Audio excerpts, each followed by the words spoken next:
അവൻ പറഞ്ഞ കള്ളത്തരങ്ങൾക്ക്, അവൻ വളച്ചൊടിച്ച കാര്യങ്ങൾക്ക് എനിക്ക് നിങ്ങളെ മുന്നിൽ ഉത്തരം പറയാൻ പറ്റില്ല. എൻ്റെ മുന്നിലിരിക്കാൻ രാഹുൽ മാങ്കൂട്ടം അവൻ പറഞ്ഞല്ലോ സ്ക്രീൻഷോട്ട് വിടാൻ ഞാൻ തയ്യാറാണെന്ന്. ഞാൻ അവൻ്റെ മുന്നിലിരുന്ന് സംസാരിക്കാൻ തയ്യാറാണ്.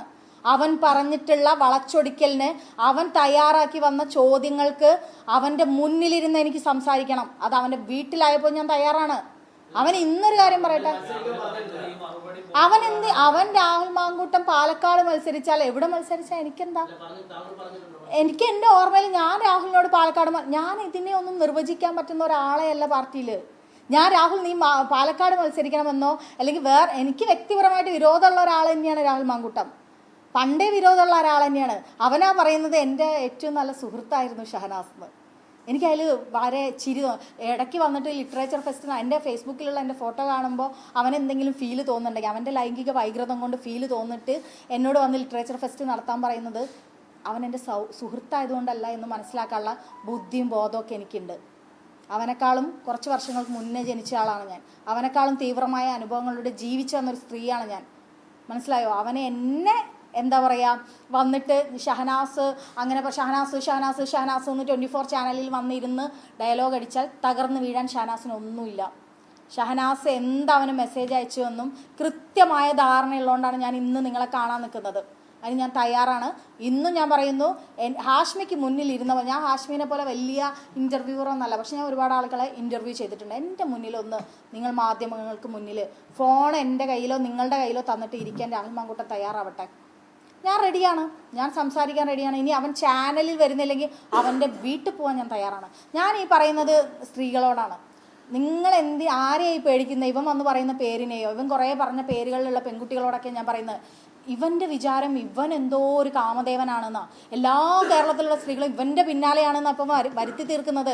ഇവൻ അയച്ച വോയിസും എല്ലാം പ്രത്യക്ഷത്തിൽ നിൽക്കുമ്പോൾ ഒരു ചോദ്യം പോലും ചോദിക്കാൻ കഴിവില്ലാതെ ഹാഷ്മി എന്ന് പറയുന്ന ജേർണലിസ്റ്റ് അവിടെ ബബ്ബബ്ബ അടിക്കുന്നത് കണ്ടിട്ട് ലജ്ജ തോന്നുകയാണ് എനിക്ക്.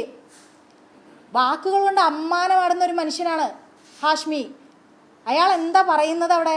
അയാൾക്ക് ചോദിച്ചുകൂടെ? ഇന്നലെ പുറത്ത് വന്ന വോയിസിൽ ഒരു എഡിറ്റിങ്ങും ഇല്ലാതെ അവൻ പറയുന്ന ഒരു ജനപ്രതിനിധിയാണ് അയാൾ.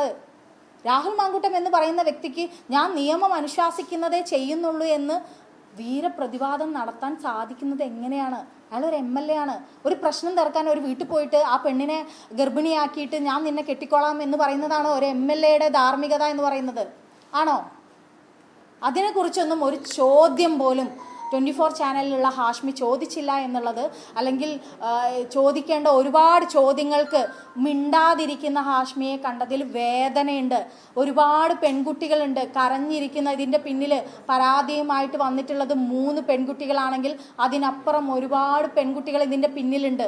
ആ പെൺകുട്ടികളുടെ വേദനയ്ക്കൊപ്പമാണ്, അവൾക്കൊപ്പമാണ് എന്ന് ഇത് പറയരുത്. ഞാൻ പറയട്ടെ, ഒരു പ്രമുഖ ചാനലിൽ നിന്നുള്ള ഒരു വ്യക്തിയുടെ ഒരു ബുദ്ധിമുട്ട് എനിക്കുണ്ടായി. ഒരു പ്രമുഖ ചാനലിൽ നിന്നുള്ള ഞാൻ ആ പരാതി എഴുതി കൊടുത്ത അദ്ദേഹത്തെ സസ്പെൻഡ് ചെയ്തു ചാനൽ. എനിക്ക് ആ ചാനലിനോട് റെസ്പെക്റ്റാണ്. എനിക്ക് ആ ചാനലിനോട് ഇപ്പോഴും റെസ്പെക്റ്റാണ്. ഉള്ള കാര്യം ഞാൻ പറയാം. അവൾക്കൊപ്പം എന്ന് പറയുമ്പോൾ അതൊരു പ്രവൃത്തിയിൽ കാണിക്കണം. ഏതെങ്കിലും പൈസയ്ക്കോ എന്തെങ്കിലും കാര്യത്തിന് വേണ്ടിയിട്ടോ, അല്ലെങ്കിൽ അവൾക്കൊപ്പം എന്നുള്ളത് നിഷേധിച്ച് പീഡകനൊപ്പം നിൽക്കുന്നത് ആവരുതൊരു ചാനൽ. ഇപ്പം അടുത്ത് നടന്ന സംഭവമാണ്. എനിക്കൊരു ചാനലിൽ പ്രവർത്തിക്കുന്ന ഒരു ജേർണലിസ്റ്റിനെതിരെ പരാതി കൊടുക്കേണ്ടി വന്നു. ഞാൻ എപ്പോഴും പരാതി കൊടുക്കുന്നത് ആദ്യം ഇന്റേണലി നമുക്ക് അതിന് പരിഹാരം കിട്ടിയില്ലെങ്കിൽ മാത്രമാണ് ഞാൻ ലീഗലി പോകാറുള്ളത്. ഞാൻ പരാതി കൊടുത്ത ഒരു ജേർണലിസ്റ്റിനെ സസ്പെൻഡ് ചെയ്തിട്ടുണ്ടെന്ന് ഒരു പ്രമുഖ ചാനൽ. അതിൽ ഞാൻ ആ ചാനലിൻ്റെ എല്ലാ പ്രവർത്തകരോടും ഏറെ ഞാൻ എൻ്റെ നന്ദി അറിയിച്ചിട്ടുണ്ട്. ഞാൻ ഇന്നും അത് അറിയിക്കും. ഞാനത് വ്യക്തമായ തെളിവോട് കൂടിയിട്ട് നമ്മൾ ഈ ഏത് മേഖലയിലാണ് സ്ത്രീകളെ മാനിപ്പുലേറ്റ് ചെയ്യാത്ത മനുഷ്യന്മാരുള്ളത്? സിനിമയുണ്ട്, സാഹിത്യമുണ്ട്, രാഷ്ട്രീയമുണ്ട്. ഞാൻ അതിനെതിരെയൊക്കെ എല്ലാ കാലത്തും പറഞ്ഞിട്ടുണ്ട്. ഇനിയും ഞാൻ പറയും. അതിനെതിരെ ഇനിയിപ്പോൾ ഷഹനാസ് എന്ന് പറഞ്ഞതുകൊണ്ടൊന്നും വലിയ ഇഷ്യൂ തന്നെയാണ്. ഞാൻ നേരിട്ട് കണ്ടിട്ട് തന്നെയാണ് ചാനലിൻ്റെ പ്രതിനിധികളോട് തെളിവടക്കമാണ് ഞാൻ സംസാരിച്ചിട്ടുള്ളത്. ഒരു വ്യക്തിനെ സസ്പെൻഡ് ചെയ്യണമെന്നുണ്ടെങ്കിൽ ഞാൻ വെറുതെ നൽകുന്ന എന്തെങ്കിലും കാര്യങ്ങൾ കൊണ്ടാവില്ലല്ലോ.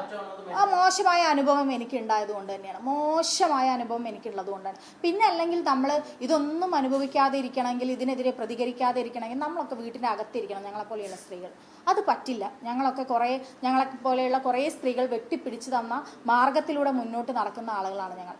അപ്പം ഞങ്ങൾക്ക് ഇതൊക്കെ പറഞ്ഞും പ്രതികരിച്ചും പ്രതിഷേധിച്ചും തന്നെ മുന്നോട്ട് പോയേ പറ്റൂ. ഇവനെ പോലെയുള്ള ആളുകൾ അധികാരത്തിൽ വരുമ്പോൾ അത് എത്രമാത്രം സ്ത്രീകളെ യൂസ് ചെയ്യാനുള്ളതാണ് എന്ന് മനസ്സിലാക്കാനുള്ള, അല്ലെങ്കിൽ അത് ഇനിയിപ്പോൾ എന്തിൻ്റെ പേരിലാണ് പുതിയ ഏതെങ്കിലും ഒരു കുട്ടിക്ക് അവൻ അപ്രോച്ച് ചെയ്യുമ്പോൾ ഇവൻ ഇതാണല്ലോ എന്ന് മനസ്സിലാക്കാനുള്ള വിവരങ്ങളെങ്കിലും ഞങ്ങൾ ബലിയാടാവുമ്പോൾ കിട്ടുന്നുണ്ടെങ്കിൽ അത് തന്നെയാണ് ഏറ്റവും വലിയ അനുഗ്രഹം എന്ന് വിശ്വസിക്കുന്ന ഒരാളാണ് ഞാൻ.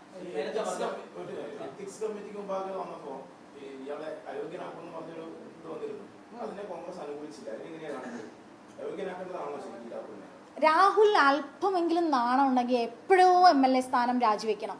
ഞാൻ പറയട്ടെ, അൻവർ എന്ന് അയാൾ അയോഗ്യനാക്കണം എന്നതിൽ എനിക്ക് യാതൊരു സംശയവുമില്ല.